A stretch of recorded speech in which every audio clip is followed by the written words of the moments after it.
Good afternoon বন্ধুরা। চলো আজকে শেয়ার করি তোমাদের সঙ্গে কি রান্না করেছি, আর একটু অন্য রকমভাবে কিন্তু আজকে আমি খাবারটা বেড়ে নিয়েছি। তো চলো সেটাই তোমাদের সঙ্গে শেয়ার করি। আজকে এই যে আমি খাবারটা কিন্তু কলা পাতায় বেড়ে নিয়েছি।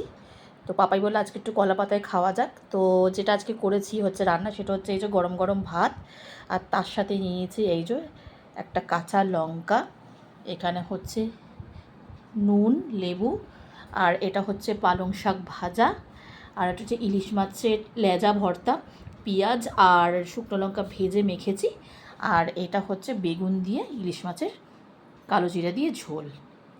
ব্যাস এই হচ্ছে আজকের মেনু। এই যে গরম গরম ভাত, ইলিশ মাছ ভর্তা, লেজার ভর্তা আর কি, পালং শাক ভাজা, আর এই যে ইলিশ মাছের আলু বেগুন দিয়ে ঝোল। এই হচ্ছে সিম্পল মেনু। আর এটা খাচ্ছি আজকে হচ্ছে আমরা কলা পাতায়। চলো টাটা, বাই বাই। আর অবশ্যই আমাকে জানিও কার কার কিন্তু এরকম কলা পাতায় খেতে ভালো লাগে। চলো টাটা।